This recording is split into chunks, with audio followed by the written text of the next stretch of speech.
Good afternoon, everybody, and you are very welcome to the final event in the Solution series as part of the WorkEqual campaign 2020. So this is our fifth campaign over 4 years, and it really has been quite incredible. A huge welcome to all of you who have joined and are joining us today. Today's event sees a huge registration, the largest one yet, of over 300 people. So thank you so much for taking the time to spend this hour with us. If the previous 4 events are anything to go by, I can promise you fantastic insights, expertise and experience that can really help to drive forward this discussion.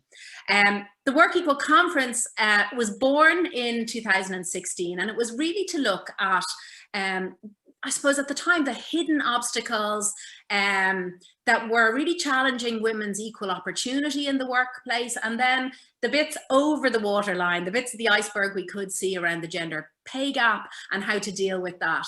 And every year we've focused on a month-long series of events, including a big spotlight on Gender Pay Gap Day. At the moment, we're running at 14.4% pay gap between men and women in their earnings in Ireland. So it was the 9th of November this year, and we, I suppose we marked that by having a fabulous event as part of this series. So the one thing to bear in mind, if you haven't been part of the campaign before, and even if you have, is that everything is really focused on solutions. We're not really interested in hearing about the problems, because we all know what they are at this stage.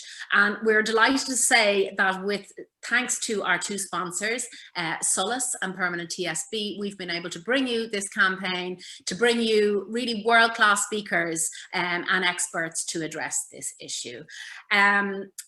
I think that's all I need to say to you, except that this event is about you. It's about your contribution.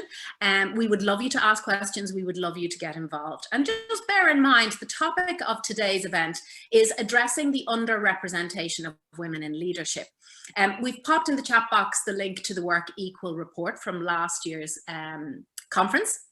Myself and Professor Michelle Miller worked on that together, really looking at the practical solutions. And in that report, we made recommendations in the area of representation of women in leadership. And they're around target-led employment initiatives, particularly in sectors where women are underrepresented, state-backed quality assurance mark for organizations to demonstrate their commitment to gender parity, so that the consumers can make an informed decision about what products and services they want to buy.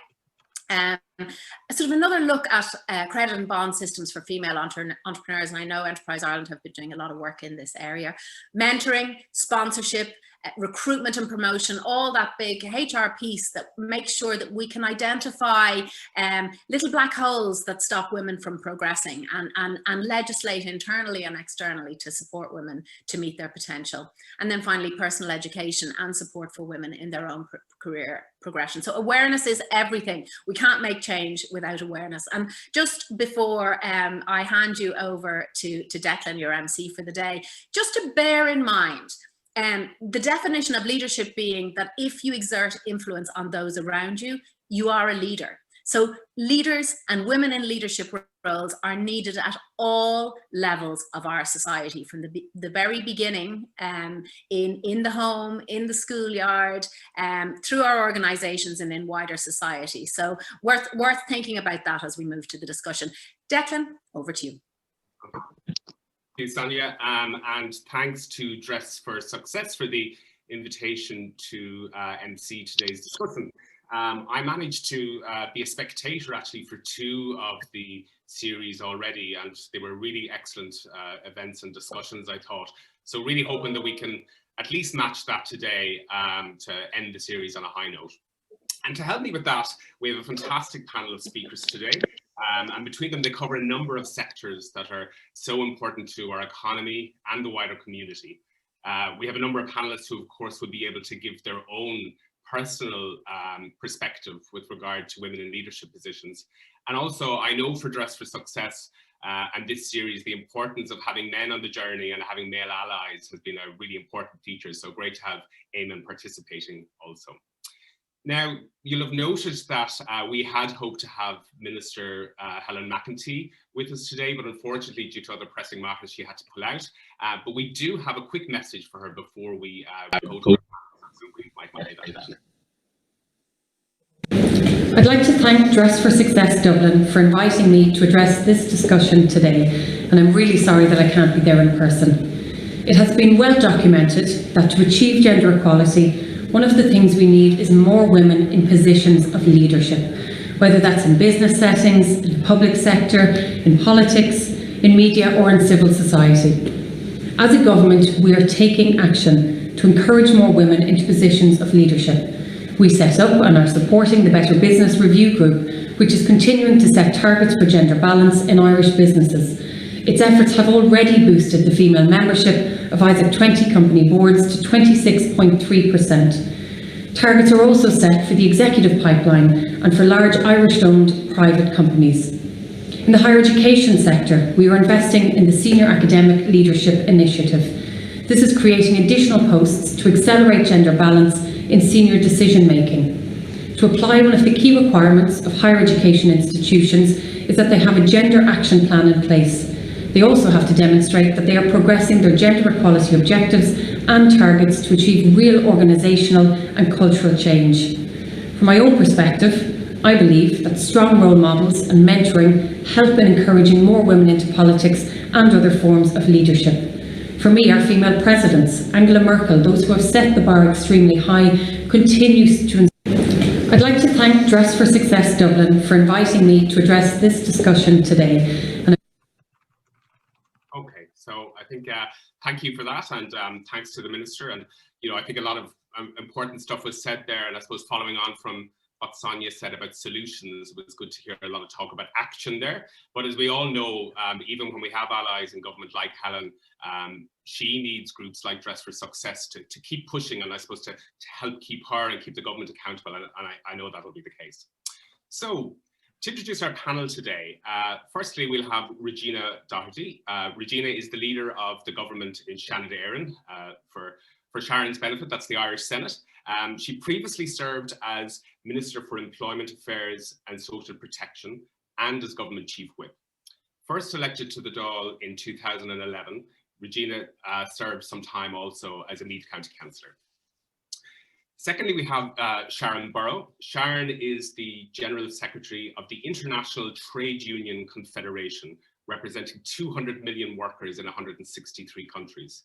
She continues the great lineup of international speakers that's been a feature of the Solution series, being an Australian now based in Brussels. She's led union negotiations on major economic reforms and labour rights in Australia and globally. And before taking up her current role, she was the president of the Australian Council of Trade Unions. Eamon Crowley is the CEO of Permanent TSB, who of course are one of the two headline sponsors for the WorkEqual campaign. After a number of years working overseas and for other financial institutions, he joined Permanent TSB in 2017. He was appointed CEO in just this June gone by and has already set out a new purpose for the organisation, which I believe includes some work in the area of supporting opportunities for women team members. And our final panellist is Deirdre Mortell. Deirdre is the CEO of Rethink Ireland, which provides cash grants and business support to social innovations. She's a former CEO of the One Foundation and previously held positions with Oxfam and Barnardo's. She's on the board of Women for Election, which supports and equips women from across the political divide who want to run for election. I'd also like to acknowledge Professor Michelle Miller. Michelle is Dean of Students at NUI Galway and the head of School of Political Science and Sociology there. She's the academic advisor to the WorkEqual campaign. And we'll ask Michelle at the end to give some of her takeaways from the panel discussion.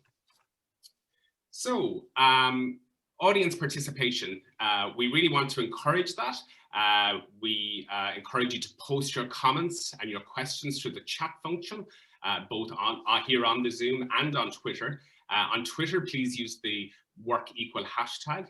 The team here will be feeding questions to me, so hopefully we'll get to cover as many of them as possible. So before I ask our first speaker to kick off, I just wanted to throw out a few figures just to set the scene. And, you know, I'll be honest here and admit I was doing a last minute cramming on this, but I do have my sources if anyone asks for them afterwards. But, you know, I've got this far in life cramming at the last minute, so why stop now? But I suppose a few things that kind of really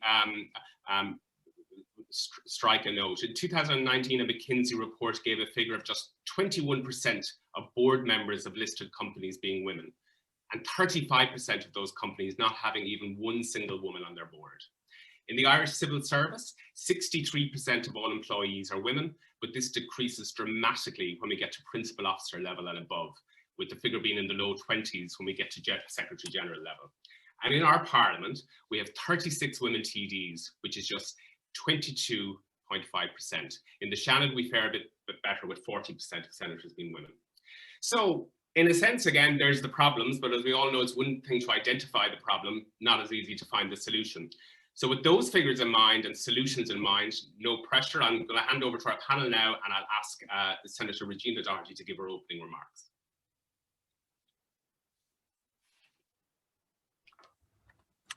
Thanks, Dermot, and hello and good afternoon, everybody. It's a real pleasure to be here. Unfortunately, as Dermot has said, Helen can't be here today, but I'm absolutely delighted to be able to be part of this and to step in and to represent not only her, but all of us few women in politics in Ireland. I am Seanad leader. I've been involved in politics probably all my life. I was an only child and born into a very political family, so didn't really have much of a choice, and so grew up with watching Today Tonight. I was even brought to an Ardèche wearing my communion frock because they happened to fall on the same day. So I'm steeped in that and love it, but never actually grew up thinking when I grow up I'm going to be a TD or a councillor, and never did I ever think I was going to be a minister. So that kind of sets the tone of what you don't see, you can't be. And I had such huge, very close friends. My mom and Nora Owen ran in their very first election in 1979. So it wasn't as if it was so removed from me. It just wasn't the done thing. When you looked at political photographs of groups of politicians, they were mostly grey suits, and unfortunately, and Dermot, don't mean to be smart, but they were mostly balding men. And that's just what I saw growing up as a woman. So it wasn't something, or a young woman, it wasn't something that I ever grew up thinking, when I grow up, that's what I'm going to be. But I'm here now and I want to stay here. And I say that not because it's a privileged job, even though it is. It's the opportunity to actually make change and to make real change. And so to get to the basis of what I believe women in politics, in business, in academia, in law, in every facet of our lives, what we need to stop doing is competing with each other. And so we nearly have accepted in our heads that there are a few places around the cabinet table that are the women's seats. And so women have to compete with each other to fill those 3 or 4 spaces. There are 15 places around the cabinet table, and we should be competing with men to make sure that we have equal representation. That's true of every single boardroom in the country, whether it be public sector or private sector. It's true of every boardroom of every department that we have in the country, and the department that I was privileged to lead had a higher presentation and representation of women around its management team. But it was because we were the soft, fluffy Department of Social Welfare. Well, my goodness, they're handing out 25 billion euros this year, so there's nothing soft and fluffy about the management of that.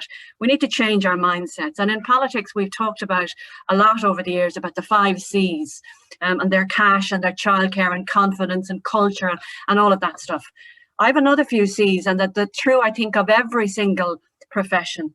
They're cooking, they're cleaning, they're chores, they're caring. And until we change how that's distributed, which at a basic fundamental level, that won't feed up the line and allow women to participate in areas that we want to. This business of that we don't want to be at the highest level of every sector in the country is wrong. Of course we do, and we have so much to give. So we need to start competing with the men at the table and not just the women. Great, thanks for that, Regina. A couple of things really came out there. Actually, just one thing I thought that was really interesting was that point about the Social Protection Department. And last week, I know a lot of the people here, I think, were at the discussion last week. There was a really interesting discussion about infrastructure and about how things that are important, like childcare, like those issues, should be as important as our roads and, you know, to support our society and support everybody's participation. And so I think that really resonated with me, that point on social protection. So thanks for that. Listen, I'll ask Sharan Burrow, if you can now give us your opening address, please. Well, first of all, I'm delighted to join you, and I was hugely amused by the perception of roles for women growing up. I'm a great, in fact, your former president, Mary Robinson, is a great friend and mentor of mine. And she used to say, you know, that little boys used to say, you know, after she and then the other Mary became president, but can't a man become a president of Ireland? And I always thought that was such a delightful story. If only it was the case in all walks of life. Sadly, not so. We are a long way from equality, sisters and brothers, as you know. But let me be very quick about the context, because I really want to focus on the solutions. We are dealing with 4 convergent crises, areas of crisis. Even before COVID-19, we knew that progress for women had stalled on every level, from participation to pay to opportunities, all of the areas that you would expect to measure progress by, despite the fact that more women were being educated. We knew that if you invested in health, the whole family's health improved, it reduced demands on the health system and all of those other indicators. But the crisis was, of course, about inequality of income that affected women predominantly, but also about exclusion, race and gender. But women were still being excluded from all of those sectors, whether it's the labour market, the parliament, our union institutions, whatever, at various levels of the organisations. And then, of course, the corporate world. When you then looked at beyond inequality, we had the climate crisis, and around the world, the loss of jobs and of incomes and livelihoods and lives, I should say, were again absolutely impacting on women in an unprecedented number because of the work they did. And when you look at our labour markets, it's in terrible trouble. It's just exploding or imploding, with 60% of workers in the informal economy, no rights, no minimum wage, no social protection, no rule of law, and the majority of them are women. The face of migration is predominantly women. Again, all of these things add up to saying we had a huge crisis, whether it was inequality or climate. We have to deal with them, and women were actually at the forefront. And then you go to COVID-19. Well, you know better than I, exposed the fact that our frontline workers are predominantly women in health, in services. They're amongst the lowest paid. And of course, we saw the dreadful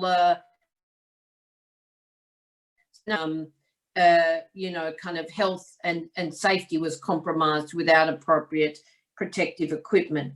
So we have seen the fractures that were already there with COVID-19 become craters, because we've seen 500 million jobs lost in the formal employment sector, and we have 1.6 billion informal workers facing destitution every day. So what do we do about this? How do we put it all together and come up with a just recovery? We talk about the social contract breaking down in the 1980s. You can see it with hyperglobalization, labour income shares being like a roller coaster, a huge big dipper. But we can put it back together if we deal with these things as a whole. So last year, the ILO Centenary Declaration actually debated all of these issues. It was one of the hardest negotiations I can remember in a very long time. But in fact, it came up with a set of solutions that are the floor or the foundations. One is the labour protection floor or universal guarantee for all workers, irrespective of the employment relationship. We can fight about that in the courts and with our parliaments, but if every worker had a labour protection floor of fundamental rights, of occupational health and safety, of a minimum income in which people could live with dignity, and some control over working hours in terms of maximum hours of work, so prevalent now with the explosion of telework, then that would be a floor we could trust and build on.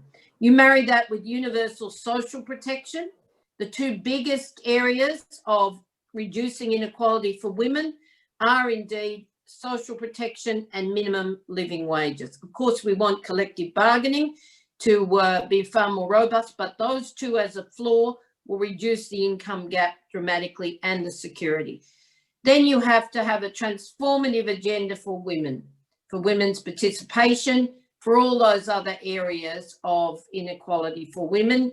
And you have to have just transitions for climate and for technology. I won't expand on those here, but if we did that and actually also then look towards ratification and implementation of the other convention that was negotiated last year, Convention 190, we're frightened about the increase in violence, in domestic violence, and C190 around eliminating violence in the workplace, and the scope of it goes to work-related violence, including digital work, where we're seeing a whole range of these risks played out. Then we would be in a much better position to say to women, we are truly setting an agenda that will give you not just equal opportunities, but will ramp up the real outcomes that we could say are on the journey towards genuine equality. That's great, Sharan. Thanks for that. And I think really important to give that context about, I suppose, how certain sectors, everybody was impacted by COVID, but depending on your situation, certain people affected more. And also, I think so important that discussion around that. Obviously, gender equality, whether it be LGBT issues, issues around race, all very important on their own, but also so important that they're holistic battles. They depend on each other, and I suppose with equality at its heart. So thanks for that. Next, I'll just hand over to Éireann, Éireann Crowley from Permanent TSB, who again, of course, are one of our key sponsors. Thank you, Dermot, and it's absolute privilege and pleasure for us for me, first of all, to speak here and to put forward the progress we've made, but also the challenges we have in gender equality and how we're making progress, and indeed, as I say, some of those challenges, but also to support the WorkEqual campaign and really to put our support behind what WorkEqual is trying to achieve. You know, diversity and inclusion is a critical focus point for our organisation, and indeed, since my own appointment 4 months ago, it's a significant area of focus for me. You know, there's no doubt that a sustained and focused effort is required here. And if you look at our senior leadership within the organisation, about 40% of our senior leadership is now females. But indeed, Dermot, as you were doing some of your own investigation, you were looking at our board and senior management, and you said, well, there's a disproportionate representation at that level, and that's an area that we will be focusing on, and indeed I will be focusing on in my current role by way of addressing that differential as you move up along into the very, very senior levels. You know, I was interested in Sharon's contribution about, and she used the word crisis. You know, in the banking sector, we went through a financial crisis. There was a global financial crisis, but Ireland suffered disproportionately during that crisis. And while that was an error of our own making, it had a lot of cultural aspects to it. Both the Irish psyche, but also you'd have to say that an overdominance of males at the boardroom table and in key decision points without a balance by way of gender decisioning and female intuition. I mean, I was interested in Sonia's point around influence and leadership earlier on, and we all have to think about the influence we've had from female leaders in our own household, whether it's our mothers, sisters, aunts, or whatever. So they've all had a significant influence in our own development. We ourselves have been very conscious of the COVID impact and what it means, and we actually sponsored a survey among about 800 people, none of them working for the bank, but just we wanted to get a feel for what impact is COVID having on males and females. And indeed, I'll just look down to to a page here with some of the results from that.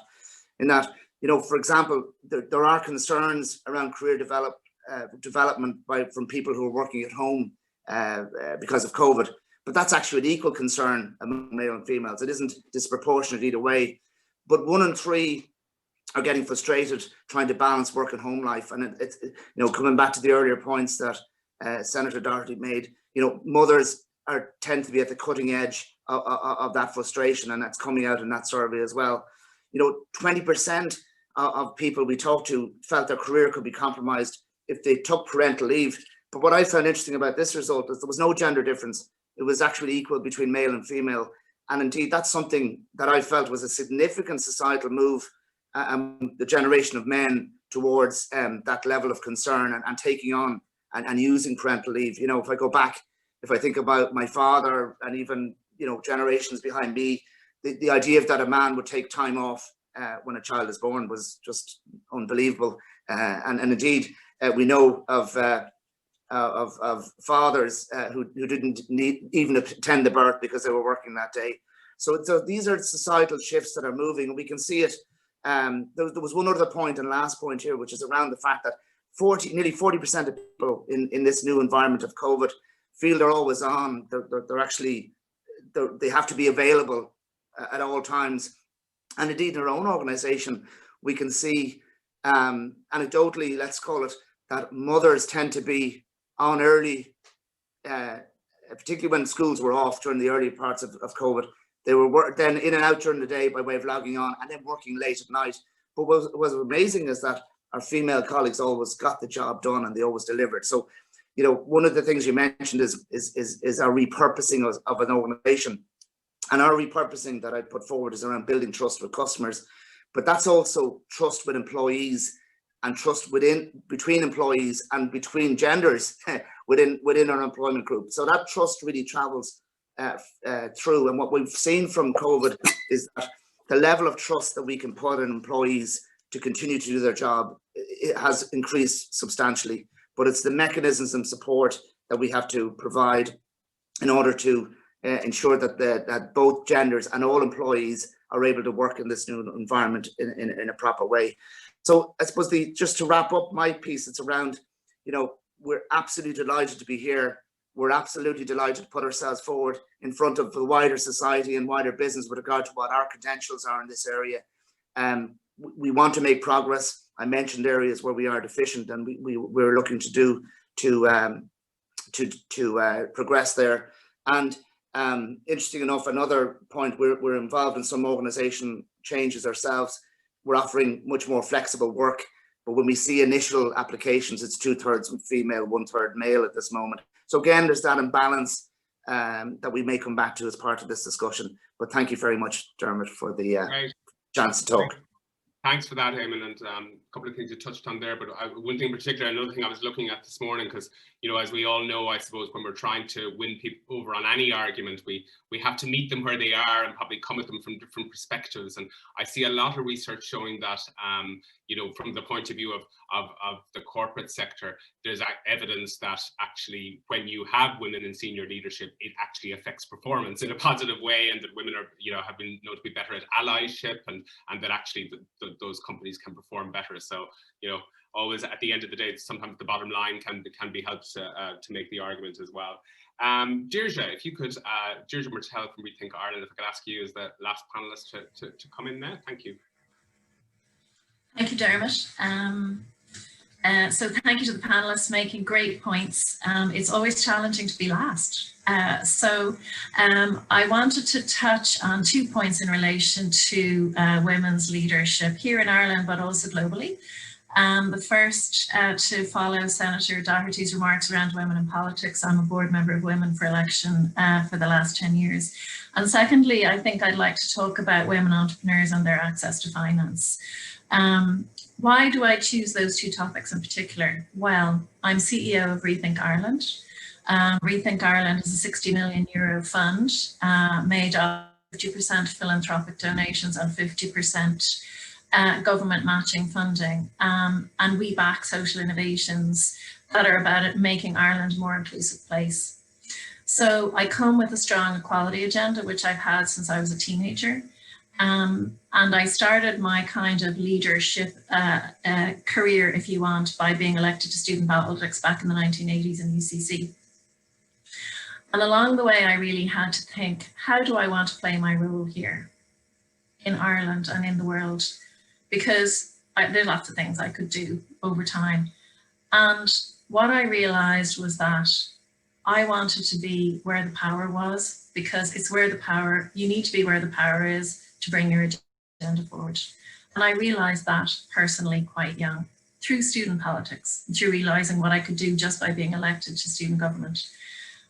So over time, this didn't happen overnight. I came to realize that where the real power lies in the world we live in now is in politics and in money. That's where power really, where the rubber hits the road in terms of power. So I really think that in today's world, getting more women elected to politics is absolutely critical to building an equality agenda for women, but also for lots of other marginalised groups in this country. And Senator Doherty has been really articulate on that. But I just wanted to touch for a moment on some of the basic statistics. We have 22% women, sorry, 22.5% women elected to the Dáil since our election earlier this year. That is only one more woman than was elected in 2016. So you could say, well, it's stable, or you could say, well, it's stuck. Take your choice. And that's with gender quotas. So we already know the government brought in gender quotas for the last election 5 years ago, and it said that political parties must run 30% women candidates or be penalised financially. And all the parties managed to do that, but just barely. So if we ran 30% female candidates, why did we only end up with 22.5% women elected to the Dáil? Well, a lot of the women who parties choose to run are either first-time runners, they're added to a ticket where there may not really be a seat, or they're just new to politics in some way or another. So it's much harder for those candidates to get elected. But the other thing that's really critical, and this is my first call to action today, if we look at the key parties, it's the larger parties that need to get more women elected. So let's just look at Fianna Fáil and Fine Gael. Fianna Fáil ran 31% women to a 30% quota, and Fine Gael ran 30% women to a 30% quota. So if they have a large number of the seats in the Dáil and they're only running those number of women, how are we going to solve this problem? So my first call to action to the larger parties in this country to say, this is not a target to meet, this is a floor that you need to meet. You need to run at least 30% women, not a maximum of 30% of women. So I think that's the first thing, is that the attitude of the larger parties in Ireland to selecting and running women candidates needs to dramatically change. And the Seanad has done much better with 30.5% women, but still only one extra woman over the last time. Moving along to women entrepreneurs, let's talk about that for a moment. So we know that we have fewer women entrepreneurs in Ireland and globally, but we also know that those numbers are rising very significantly. But one of the key barriers that we see to women entrepreneurs building successful businesses is the level of investment that they're able to secure. And we don't know why, but there's lots of reason to believe that that might be around male bias. Most venture capital funds are run by men, with either no female partners or a very small number of female partners. And so if we just look at some of the statistics, globally, less than 3% of venture capital is invested in female-led, less than 3%. Okay, and that has not changed since 2012 for 8 years. So at this rate, it's going to take us 200 years to get to equality. Imagine if we set a target in 1820 and we only got to it in 2020, what would we think about that? So that's globally. Let's bring it back home to Ireland. Tech Ireland is tracking the investment in Ireland. We had 427 female founders that they were tracking in 2019, which was up 64, so that's not too bad. However, between 2018 and 2019, the amount of money invested by venture capital and female-led firms fell by a third. So we just have a long way to go. what's the solution? My second call to action is fundamentally, we need female partners in Irish venture capital firms, and we need female-led venture capital firms. And there are glimmers of hope. So we do have Elaine Coughlin leading Atlantic Bridge with quite a diverse group of investment managers. And we do have Ina Prosser as a partner in Fountain Healthcare. But the fact that I can name them means they're few and far between. So we really need to see a transformation in the profile of who's holding the power around money to invest in female businesses. Because when women are holding the power, you do see more investment. And finally, I just want to come back to one of Sharon's points about ordinary women and the treatment of ordinary women in terms of terms and conditions, which is also very important. And what I would say is we have been proud at Rethink Ireland to support the Manana Heron Fund, as we call it, which is backing 6 different programs that are innovative and that have a track record of getting really, really marginalised women into sustainable jobs. So we have set a target to get 1,000 women who are very marginalised into sustainable jobs over the next 3 years. We look forward to achieving that. So thank you. Great, thanks, Deirdre. I think that your points about power were really hit home with me, and I think Sharon will nod on this one as well, because as somebody like Sharon, I have a bit of a background in the Australian trade union movement, and I know in trade unions, people at the public office of trade unions talking about grubby power, but power exists, and it's just so important to know how you can rebalance it and to know where it is so important. But look, I don't think it'll be any surprise to you to realize that there's a lot of questions in the chat, and a huge amount there's a phrase I know of, a violent agreement with you about gender quotas. So I am going to start with that. I don't think it'll be any surprise, Regina, that I'm going to come to you on this, that represented one of those 2 big parties that Deirdre mentioned. So I suppose, when it comes to politics, and we even heard in Minister McEntee's intro, which was very welcome, we hear a lot about encouragement, and we hear a lot about support, and I suppose it's that old battle between, is it the carrot that's needed or is it the stick? And what's your position on gender quotas? Is there more of a stick needed, really, legislatively, to make parties come to the table? I think so. Now, the next bit of the stick is going to be really interesting, because the floor, as Deirdre has said, at the moment is 30%. But for the next election, and that's assuming it doesn't come for a couple of years, the floor is going to be 40%. And that means we have to displace men. And there will be hair and spit flying when that happens. And that's the problem here. And so everybody talks in these lovely, fluffy words of encouragement and supporting. And, we need a sledgehammer. Deirdre talks about the fact that it takes 200 years for us to get where we want to go. No, it doesn't need to. There needs to be a real will behind the statements that male politicians make. And I'm not insulting any of the men that are on here today, because you're obviously on the converted list already. If we believe in equality of opportunity, then there are steps that we have to take to make it a reality. And when we take those steps, which is legislating for equality on the boardroom, be it in corporate or politics or civil service, legislating for female-only professorships in our academic world, and you saw the blue murder there was when we made a miserable 4 little professorships female-only. There was blue murder. We need to be real and talk about a sledgehammer effect by bringing in legislation that makes equality of opportunity a reality.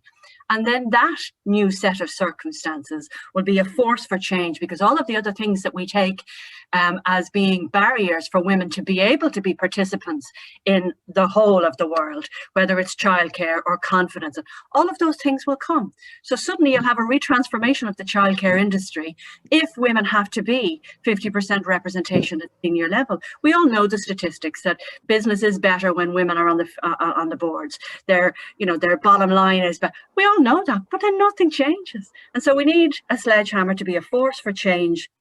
And then all of those things will change. And all of the things that women need to support their confidence or their cash or stuff, they're the easy bits if the will is there. We can mentorship, put mentorship programs. We can put returnship programs in. We can coach women to help them to be able to compete if the confidence is an issue. But I have to tell you, the women that I meet are not lacking in confidence. And so I would be a real believer of equality legislation for not only the cabinet, not only for the parliaments, but also for all of our departments. And 40% probably doesn't even cut it. We're 51% of the population. And I'd like to see it then across every other sector. Now that cuts both ways. In my school, in my local school, we have one male SNA where we could absolutely do with a hell of a lot more. We know in our nursing population, our primary school teachers, they're predominantly women. We need to change all of these things on their head.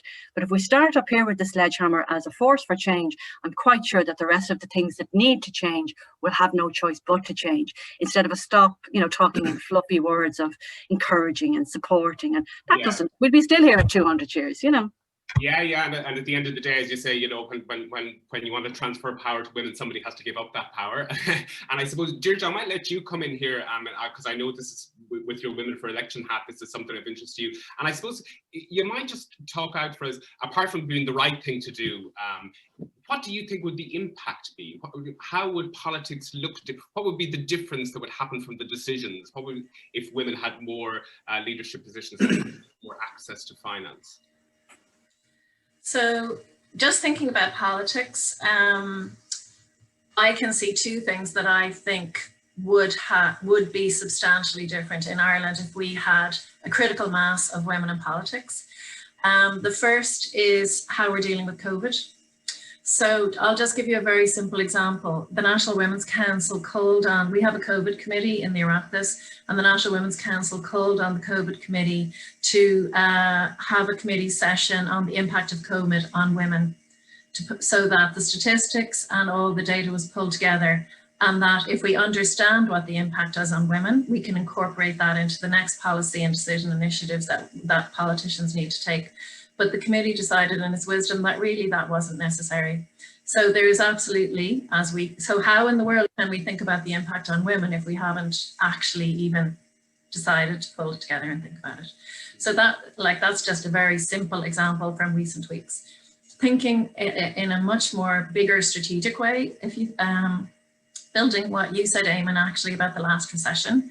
I think we're all aware that very hard decisions had to be made in politics coming out of the last what we also know that the key economic advisory committee that was at the heart of decision making around what policy decisions we might make were made up of men only. And there were lots and lots of reasons given about why there only needed to be men in the room, but that's just the fact. And one of the things I would observe is that we're able to drop the party whips for what we call moral issues. Economics is a moral issue. Women know that. Women think that economics is a moral issue. I don't think that economics was considered a moral issue in the way that those financial decisions were made by governments. And I'm not talking about any individual decision, it's about the collective impact of those decisions and how we chose to approach pulling ourselves out of that. A critical mass of women, including women in the room where those decisions would have been made, could have made very different decisions. So they're just two very simple examples here. No, that's great. Yeah, and on that last point, I see, and I know that it can be a little bit. At one point, it was Justin Trudeau. Now it's kind of like everything you say. It's got Jacinda Ardern, but she really has been saying some really interesting stuff around how we measure everything GDP and how we should be thinking about a lot more impacts. Sharan, if I could come to you, I'm really interested in your perspective from two sides of it. I suppose, first of all, your perspective around the importance of women in leadership in your own movement. How important is it that that women rise to the level of General Secretary, which is the equivalent of a CEO in the corporate world? But I suppose from the other side of it too, like many of the people your movement represent, they're low paid women. They're low-paid men, and to them, I suppose, does it really matter to them if on the other side of the negotiation table it's a man or it's a woman? Well, the answer is yes, it matters. Of course, it matters at all levels, and I'll deal with the boards, the political scenario, etc. If you don't have rules or quotas, whatever you want to call them, you're not going to make the progress. So I'm a rules and vigilance girl. I've put up with this, you know, pretend environment that, yes, we'll educate people. Yes, it'll be generational change. Sorry, doesn't work, hasn't worked. I'm really tough on this. So sorry for those who think we should be a little more, you know, kind of generous about this. It isn't about taking power from anyone, Dermot. It's, for goodness sake, it's about sharing power across the genders. I know you understand that, but people say, oh, but, you know, a man will lose. Well, no, hello. You know, you will simply share on merit and capacity the roles in our society. And if you think of it from the point where the senator left off, it's actually about economics, governance, whatever, is a moral issue. These are not, you know, value-free decisions. These are decisions that actually create our societies by the very nature of them. So we are absolutely committed to rebuilding trust in democracy, to going beyond GDP, the Jacinda Ardern example, as you said, because unless people can see that governments are transparent about their expenditure and their policy directions and reporting to the people, then you are simply losing trust in democracy. Globally, we have less than 50% of people in democracies. And the real statistics that's frightening is that less than 45% of young people believe in democracy. That's down from double that in the 70s and 80s, or almost double that. That's a pretty shocking environment, because we can't achieve the new social contract. We can't climate employment proof our workplaces. We can't do any of these things if we don't have democracies that are actually working in the interest of people, planet, and prosperity. So, you know, do we need rules? Yes, I could be much tougher than that, but yes, but we need to be vigilant as well, because the rules alone won't cut it. It's like the agenda of due diligence. And if we want mandated due diligence, we want grievance procedures, and we want remedy affected through that process. But you won't then clean up supply chains or women on boards or women in parliament or indeed equal pay or any of those things if you're not actually vigilant then about making sure it becomes a norm within our society. So, you know, we are worried about women in unions. You know, you look at, if you just looked at the UK, Ireland and myself, you'd say, whoa, women are everywhere. Well, no, they're not. Or Australia, and 2 women at the helm in Australia, but they're actually not. And we have initiated a leadership course. But my advice on the question of where women organise, and I say this to young women all the time, don't wait for the title. You have power. Don't wait for someone to empower you. I kind of hate that word personally. Actually take the power you have, build an agenda, gather people around you, and you have the collective power of people. I mean, they told us we couldn't organise domestic workers. We now have an International Domestic Workers Federation, 150,000 strong, and a convention on domestic work. You can do it. It's simply about saying, I have a political right to operate as an activist, to have a say, to be a leader in my community or workplace or wherever, and I don't need a title. So let's get at it. That's great. Thanks, Sharan. And thanks for pointing that out there. And I'll think about that. You're so right about that. I mean, it's only one word, but it's so important, that sharing of power. It actually reminds me of another person that we both be an admirer of. That Julia Gillard had a great one once when she was asked about, you know, all the marvelous men who'd be displaced by women, and she said, "Give me a break." She said it was something along the lines of, you know, we won't have true equality until we have lots of mediocre women at the top. That's when we know we'll actually have you have to be. So that was an interesting point.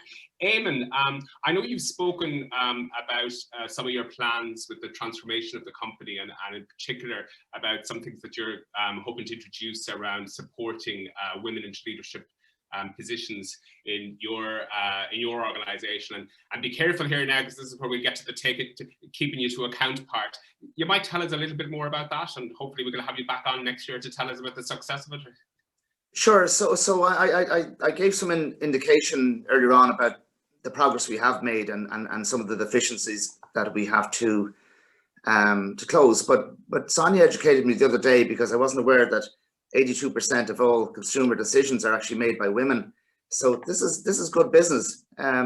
If you look at our most recent advertising campaign, it's actually aimed at the female partner in a relationship who wants to buy a house, and indeed she goes on to buy a house with our support. So there's a reason for that. There's a reason. That's good business for us. So if we see that reality of the influence of women in society, which is absolutely true without a doubt, by way of purchasing power and everything else, that's good for business. And in that regard, we have to think about how we then have a management structure and a decision structure that supports that. And that's really where my thoughts are. It's not just about, I know equality is very important, but it's actually about how can we face our customers and face wider society in a way that we can fill their needs and make the right decisions as we do it. That's good for business. But I'll give you just one other interesting factor. If you look at our organization, which has a number of different divisions, females are completely underrepresented in IT, overrepresented in HR, about 50-50 in finance. Even last year, we recruited 10 graduates for our risk function. And of the 10 graduates, 9 were men and one lady. Why? Because we couldn't actually get ladies to apply, because there's a certain programming throughout society, particularly at schools, etc., that, and it still exists today, that girls are kind of shy away from STEM subjects. And that's the reality when you look at it in the business context. It creates this imbalance then. And like Regina or Senator Doherty was saying, you end up with females for certain jobs at the cabinet table. Sometimes you have that in business as well, that females, have the certain jobs at the top table as well. And I think that is a generational point. I think that does take time to come through. And unfortunately, in aspects of that, it is at the school level and secondary education that it has to be addressed. But I can only think about what we're doing, and indeed putting ourselves forward for measurement in that regard. So I look forward to being invited back next year. Okay, great. Thanks, Éireann. Regina, I'm going to ask you, I suppose, we hear, obviously, COVID is everything in the news at the moment, but and we hear a lot about the downsides, of course, which is most of it, but also some people will talk about some of the opportunities that brought up, some of the innovation. Have you seen anything, I suppose, maybe in the context of working from home, maybe in the context of that might actually be a positive thing that could help women to achieve more leadership? Yeah, absolutely. So last year, from the employment affairs perspective of my department, I attempted to launch a returnship program, a mentorship program. Heather in the Department of Business had launched an attempt to try and get big businesses, to talk about people working remotely. And there were brick walls. Right, and I mean big brick walls. And Heather is not a shy lady, and neither am I. And we, stood our ground.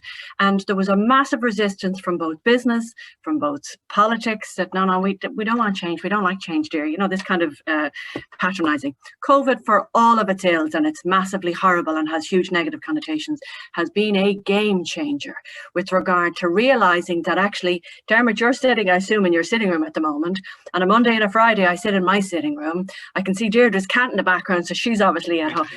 We all now know that you can be, if not as productive, more productive working remotely. And so big business now has realized, first of all, Jesus, we could save a fortune here by not having everybody in Dublin 1 or 2, but also recognize that you can get as much productivity and as much work. We're not slackers, we are workers. We're a working nation, and we have great work ethos. And women can now work remotely and be as participating as they want to be, but also as productive. I think this is a real game changer. I know when it's all over, people will crave the sociability of going back to the office. But I hope it won't take too long for the hour and a half that it takes to get to work and get home from work to remind us, oh my God, I loved being at home on a Monday or a Thursday or Friday. But it really is, it's an opportunity, a game-changing opportunity to allow a change in work practices for us to be remote, to prove that we can participate in our own hours. In the Department of Social Welfare, when the absolute proverbial hit the fan in March, and we had hundreds of thousands of people making applications for the PUP and for COVID illness, that that we had never experienced the likes of it before. Even in the crash of 2008, the unemployment didn't happen as great and as quickly as it did in March of this year. We went online, something we'd never done before. And we allowed our deciding officers to work remotely from home. And it didn't matter to us whether they decided on applications at 7 o'clock in the morning or 7 o'clock in the evening, as long as they did the 10 or 20 applications that they would do normally every day from 9 to 4:30. If they just did them every day, that was cool. And so there was a realization that you can actually run things as efficiently, if not more so, in a completely different way. So I think it's a game changer, yeah. Yeah, that's great. Listen, first of all, as we know, these things go so quickly, particularly when the conversation is so good and so strong. There's been huge activity in the chat. I tried to get it. Hopefully people saw their questions being reflected in mine.